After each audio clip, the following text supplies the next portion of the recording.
Hey everybody, Yankee here. Yesterday, if you watched, I did a video comparing Colt to Smith Wesson revolvers and answered the question of which is better that I get asked all the time.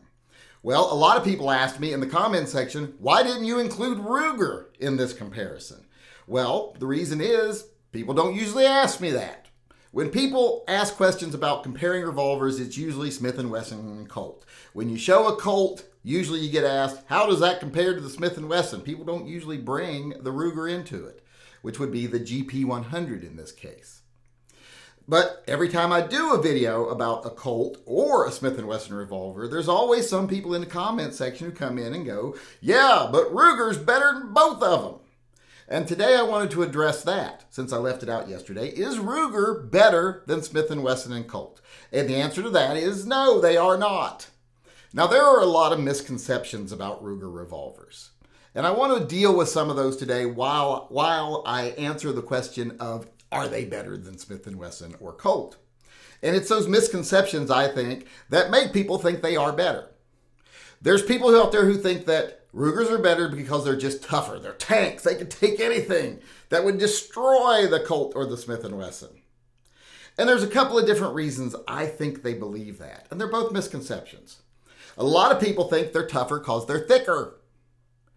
That's not why they're tougher. They're not thicker because they're made to be stronger. They're thicker because they have to be as strong.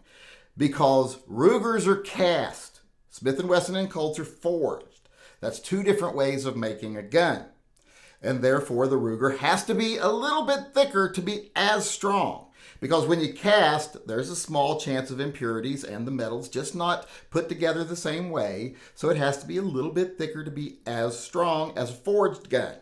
Period. That's just the reality of the way things are. So that's why Ruger revolvers are a little thicker, because they're cast. Now, a lot of people will even dispute that and say, they're not thicker, they're not heavier made. If you compare a GP100 to a 686, they're about the same weight. Well, yes, they are about the same weight, because the Ruger uses less steel overall. And that's because of the way they do their grip frames. If you look at a Smith & Wesson 686 grip frame next to a Ruger grip frame, you line up the tops of the guns, you line up the back straps, and then you cut off the part of the gun between the trigger frame and the back strap, and you look at the difference there, you'll see there's a lot more metal in the Smith & Wesson gun because they use a full grip frame, whereas the Ruger just uses a tang. So they save weight there. So even though they're the same weight, the gun itself is a little thicker made. It's, just a bigger gun overall, but not so much bigger that it makes it bad. Another thing that makes people think Rugers are stronger is because there's a such thing as Ruger-only loads. The thing is, people take that out of context.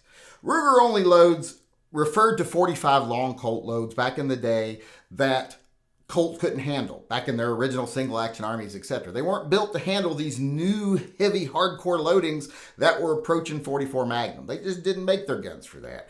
Ruger did, and a couple other manufacturers did.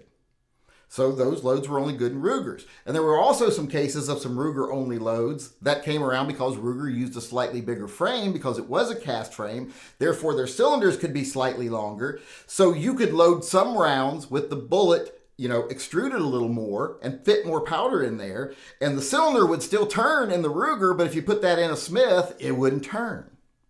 So those two factors right there existed. That's why there were Ruger-only loads. And people think that means Rugers are stronger because of that. And that's why you see kabooms more frequently in Rugers, because people have that misconception that they're indestructible. If you look at maximum tolerances of the cylinders, the top straps, etc., if you contact the manufacturer and get those figures or look them up yourself, you'll find out they're all pretty much the same these days. It's just different manufacturing processes to get to those levels of durability.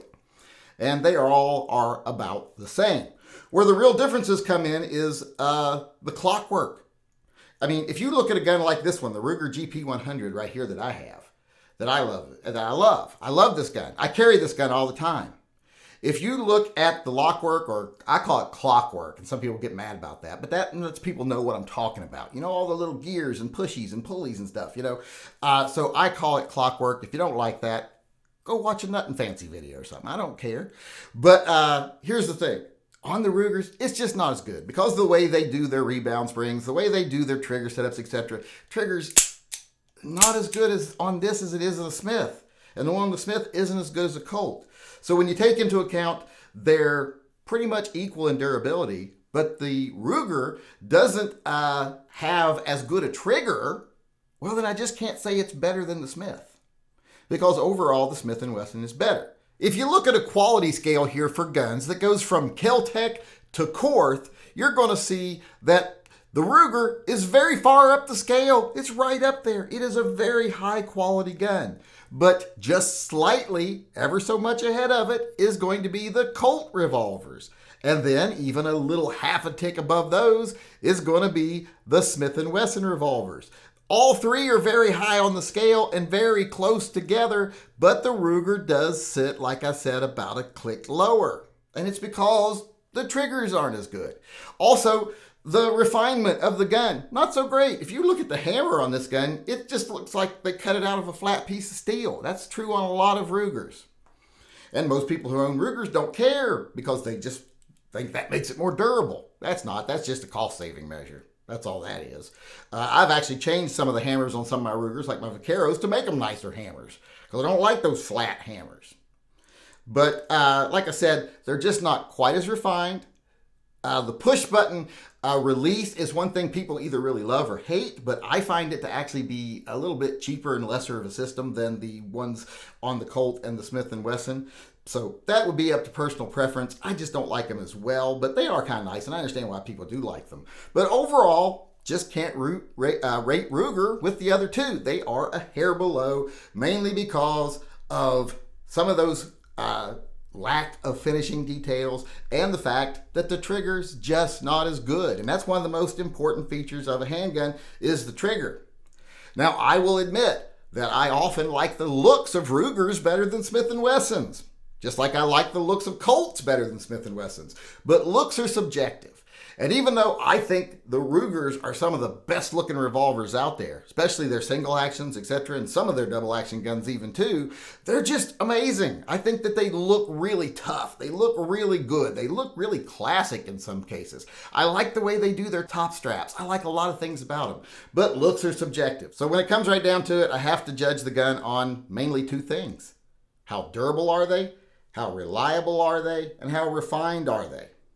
As far as durability, it's as durable as any of them.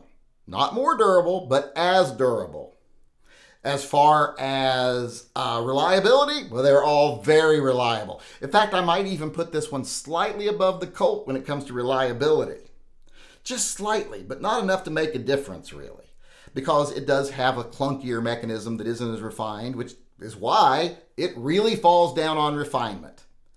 Not just in the build quality, the way they do cut corners with some of the pieces, but also in the way it functions. The trigger's just not as good, and that's why it'll always be just a little bit under the other two.